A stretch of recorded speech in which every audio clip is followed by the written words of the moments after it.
hello, football fans. Welcome to the college football version of Proline, direct from Las Vegas. I'm John Cranton, joined by a pair of Vegas experts, Sean Hess and Jeff Saad. In fact, between the three of us, we've got 100 years of handicapping expertise. All of it worth nothing. Jeff has 20, I have 1. Sean, you have 79. 70, whatever. How far back sweeping do I the go? board here. Yeah. I got 3 games coming up on the schedule to talk about. A lot of undefeated teams, too. First, let's tell you what's been going on in college football. Sean, there was a game this weekend that had you smoke coming out of your ears. You know what? For years, I was a radio talk show host here in Las Vegas, like 14 years, and whenever I had a guest on the show, we talked about this overtime procedure in college football, and yes, I admit I had Auburn +6, so I'm a little upset about it. But this overtime procedure in college football is the absolute worst, the worst. I don't like it when you change rules of the game that go on for 4 quarters, and then you change it for overtime. First of all, a game ends, I don't know how you feel about it, Jeff, a game ends 17-17, and in 10 overtime, some team wins 89-88. That's not a football game, that's a joke. And if you have a great kick returner, one team has a great kick returner, you've just taken him out of the equation. Plus, you're beating up your defenses. You know, they got to start on, the 25-yard line. Overtime is simple. And to me, it's affirmative action in football. He's got, well, the other team won the coin toss. We didn't get a chance to get the football. You know something, dummy? You had 4 quarters and 60 minutes to win that game. So you don't deserve it. Stop bitching about you didn't win the coin toss thing. In regulation, 1 overtime, the first team that scores, I don't care how they do it, who wins the coin toss, end of story. In a playoff game, forget 45 overtimes. You just play until somebody scores because somebody has to win, and that's it. And keep it simple, for crying out loud. Anyway, yes, I had Auburn +6, and yes, I'm upset about Auburn +6, and what did they lose by? 8. 8, so it was... and they were up by 7 in overtime, and I still lost. Here's a trivia question. Ouch. What's the most you can win by in overtime? Anybody know? Probably 8, That's right? happened once. I think it's 14. Oh, that's right, too. You pick 14. it off. It's 14. Yeah, A lot of people say 13. The first year of overtime, 96, I think it was SC and Arizona State. Arizona State. Don't remind me of that game. Oh, yeah, the other I'm side. upset I about thought you had that. the right side of that game. No, I had the wrong side of that game. That's right. Didn't USC cover a game like that where it went overtime? Went into Yeah, a whole they- pile of overtimes. I can't remember the score. It was a lot of scoring. Jake, what's his name was the quarter? Plummer, was it, for Arizona State? It goes that far back. 1996. He might have been there in Yeah, 96. I think. Anyway. Well, Jeff, There's no sense to it at all. There's no reason to change the rules for overtime. But I got to tell you, I'm in the minority. Most people want this kind of stuff. I think it's ridiculous. I think it would be approved a little bit if they start from the 35 instead of 25. But Why even do that? Why can't But- you just kick off to Yeah. the other team? The hell with it, you know? Just make it simple. First team that Yeah. scores. End of story. Yeah, you're right. They changed They the can entire call it rules the from- Sean Hess overtime game.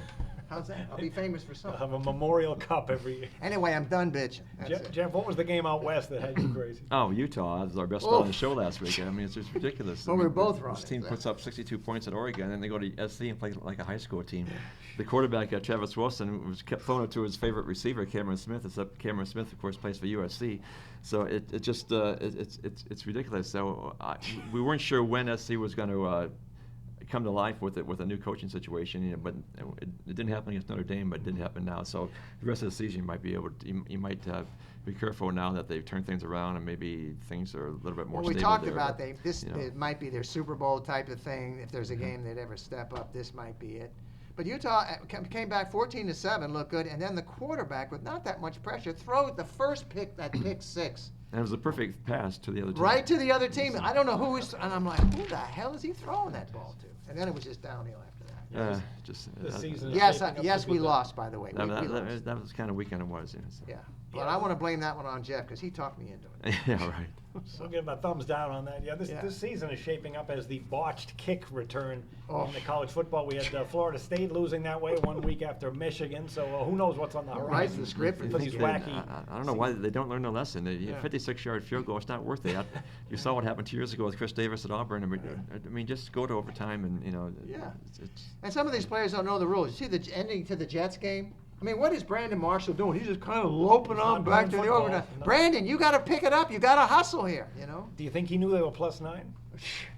About that field goal kicker coming through, huh? He Books did. That didn't was a like long it. kick, oh, too. Boy, that was a long. That- I think it's his second longest, The too. Vegas books needed that one, too. Yeah, they did. Yeah, they did. All right, let's get into a couple of SEC games. Going to start off Sunday with this Ole Miss at Auburn game. Looked like a great one early in the season, but Auburn has had some slippage here. Ole Miss opened 5-point favorite, now up to 7 in Vegas.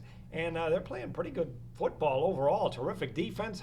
Amazing that they've lost 2 games because they're so talented. Hugh Freeze's team 6-2 straight up, still 5-3 against the number. They're on a phenomenal run under the total of 18-5 with this defense. And last 2 games they got ambushed by Memphis, which is still an undefeated team. But then last week they played very well against a very speedy, fast, and what I think is a talented Texas A&M offense. Totally shut them down. 23-3 run.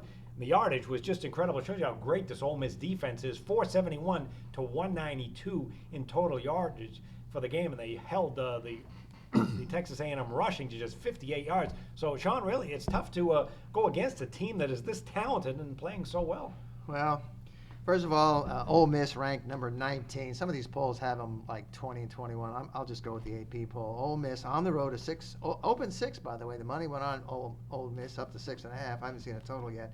Against Auburn. This game will go 12 noon Eastern Standard Time, SEC West divisional game. And Ole Miss, very good against the book. You know, I always look at this. They're 6-2 straight up, 5-3 against the number, 3-1 in conference play. They own the divisional tiebreaker against Alabama for that win they had about a month ago. But tiebreaker means you got to be tied to make it stand up. They're coming off an impressive 23-3 win over Texas A&M as a home favorite of 5.5. Mississippi quarterback Kelly, right? 18 touchdown passes, 10 interceptions, but he's still pretty good. Sacked 13 times. Rebels have, excellent wide receivers. In fact, all back from last year, I think, except one. And Ole Miss has revenge from last year's loss at home to Auburn, 35-31. That straight up loss, that straight up loss to Memphis may really come back to haunt this team when it comes bowl time. Because we're talking about teams a 10-point road favorite that lost this game. Mississippi hosts Arkansas next week. I wouldn't call that a look-ahead game. Then they have a bye. Then LSU at home, Mississippi State away. That's not an easy schedule. They need to get business done here. Auburn, going basically money burner. Yeah. 4-3 straight up. I mean, the luster is off of Auburn after last year. 4-3 straight up, 1-6 against the number, 1-3 in conference play. They just lost, and we just talked about this game. We just lost in 4 overtimes at Arkansas. Did anybody know who had Auburn last week?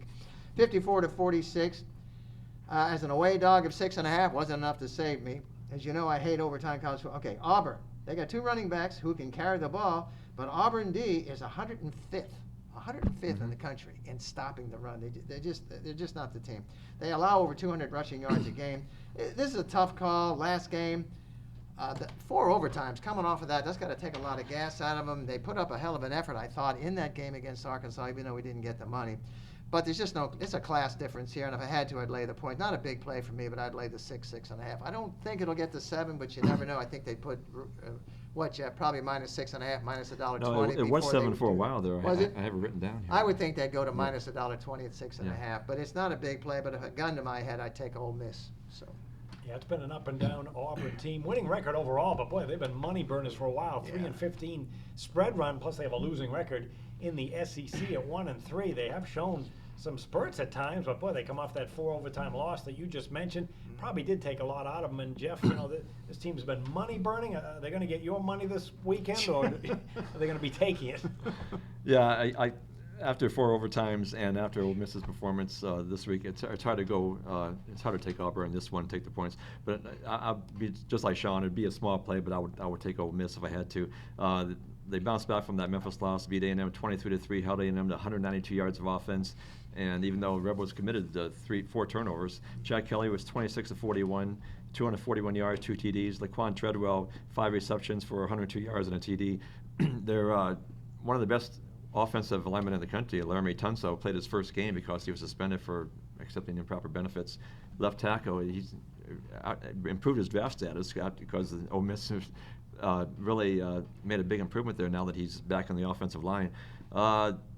Auburn, this is not the team we saw 2 years ago, of course. Other teams have adjusted to Gus Malzahn's offense. They don't have quite the talent they did 2 years ago. They're only averaging 3.1 yards per carry.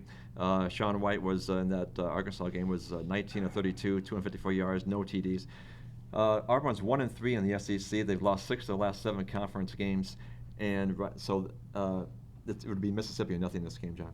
Are you talking about Laramie Tunsil with the suspension? The guy's, what a difference. What a talent, yeah.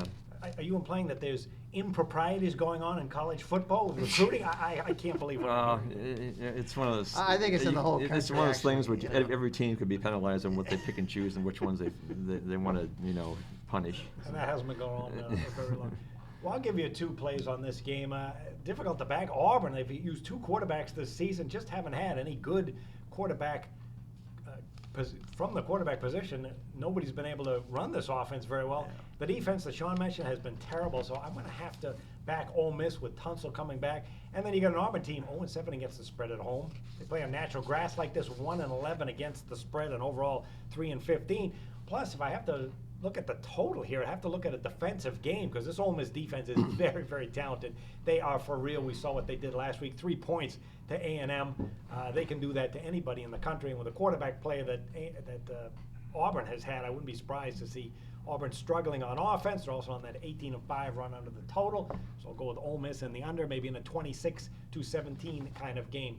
All right, we got another game going on in the SEC, the world's oldest outdoor cocktail drunk party. The drunk party.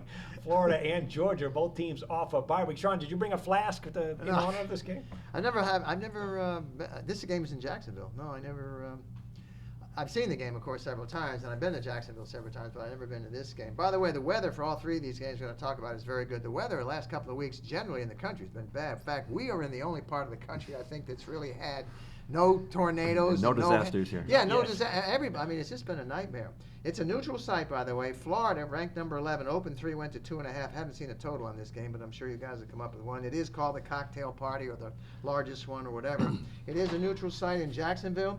The game will go at 3:30 p.m. Eastern Standard Time. CBS will cover the game. It's an SEC East divisional game. Florida won this game last year straight up as a 10.5-point dog, 38-20. How about Georgia? 5-2 straight up, but there we go again, 1-5 against the number. They just don't cover games. They haven't covered a game their last 4 times out. They're rested, however, coming off a bye, and they barely beat Missouri 9-6 as a home favorite of 15 before that. Georgia plays Kentucky, Auburn, Georgia Southern, Georgia Tech, all winnable games, but this is a major game here for them. This game for the divisional lead. So big game. Georgia quarterback Lambert, 9 touchdown passes, 2 interceptions. You know, those are pretty good numbers. Doesn't throw the ball a lot. Georgia run. You know what? I think Georgia goes as this. What's that running back's name? Nick Chubb. As long as he's not hurt, and he's been periodically injured this year. He is hurt. Is he hurt now? Yeah, But I don't think yeah. he's. I don't think he's I listed think as he's out. out I for think the he's year. supposed to play. Anyway, but Georgia, 0-5 against the number after a bye. Florida 6-1 straight up, 5-1-1 against the number. They're covering games, 4-1 in conference play, also coming off a bye, and their first loss at LSU was a road dog of 7, 28-35. They pushed, so they don't cost you any money. They host Vanderbilt next week, no big problem there. Problem is, and we've talked about this before, and pretty much been on these inexperienced quarterbacks. Freshman a Frosh quarterback, Greer, is that his name? Will Greer, 10 touchdown passes, 3 interceptions. But you know, they raved about the A&M quarterback, and then we saw the Utah quarterback, same thing, when they're not, when they have all that experience. It's really, boy, the A&M quarterback last week looked just as bad as he did the week before that. What else? We got Trent Harris, a sophomore quarterback, 4 touchdowns. He'll be the starter, no interceptions. I think this line reflects Georgia's recent point spread problems. 0-4 skid, as I mentioned before. Another tough call. I can't believe Georgia's this bad, though. I mean, I know this, but they're showing me they are. You don't cover a game in 4.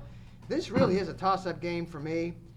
I guess I would probably take a shot with Georgia if somebody absolutely put a gun to my head and had to do it, but it's pretty much a pass for me, Jeff. I think the line is pretty close to where it ought to be. Yeah, that's a good point about Georgia. They got the talent, but they Yeah, for some reason they four just- straight non-covers, and Yeah. Chubb is out too. Their running back Yeah, just he's had out. the knee He's- surgery. That's a big blow. That is a big blow. Florida has just been a revelation under this new coach, McElwain. When he came in August, he said, we don't really have a lot of skill position talent on offense other than the wide receiver, DeMarcus Robinson. With that said, he's been able to make do up because he was an offensive wizard when he was at Colorado State, and he's getting the most out of this Florida offense, even being forced to use 2 quarterbacks. It's really the Florida defense that has been great up until their first loss, and that was Saturday against LSU. Gave up 35 points, kind of gave it their all, but in the end, they didn't have enough offense. But that was at Baton Rouge, too. That's tough. That's true, yeah. 326 total yards in the game. So, Jeff, you look at this Florida team and say they've gone as far as they can and they're out of gas, or do they hold the cards in this one? I think I'm going with Florida. Jim McElwain is doing a tremendous job. They're 6-1. They lost the only game they lost to LSU. I was on a fake field goal attempt. Trayon Harris taking over for Greer. He was 17 of 32, 271 yards, 2 TDs, no interceptions last game. The offense is much improved now over the last few years when they had Will Muschamp coaching. They're averaging 31.6 points per game. They averaged 25 per game in Muschamp's years. So I think right now everything's looking good for Florida. Georgia played a soft schedule. Then when they started playing good teams like Alabama, Tennessee, they lost, and they barely beat Missouri. And it's really a down year for Missouri, especially offensively. They really don't have a quarterback there. Scored 3 points last week. Yeah, and Georgia was averaging 5.8 yards per carry, but that was when Chubb was healthy. So junior quarterback Grayson Lambert is completing 64% of his passes, 9 TDs, 2 interceptions. Versus Missouri, the Georgia defense did a tremendous job. 21 rushing yards and 22 carries. And Missouri only has 6 first downs. But the way it looks right now, the way everything's looking for Florida compared to Georgia, I would take Florida in this match. Last year, Florida won 38-20 as 11.5-point dog. That's right. Yeah, so I'll go with Florida this one. Revenge game for Georgia after that one. However, I'm going to take a look at the total because when I look at both these teams, the edges, as far as the talent, is on the defensive side of the ball for both of them. Love the Georgia defense. You mentioned the Missouri game last week, 9-6.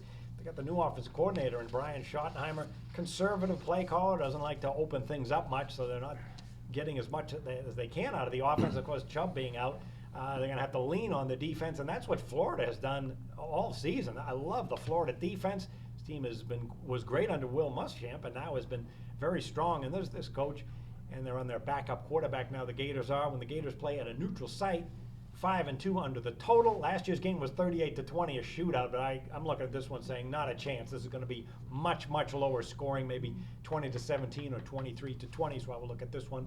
You get it under the total. I know the sign. Third game here.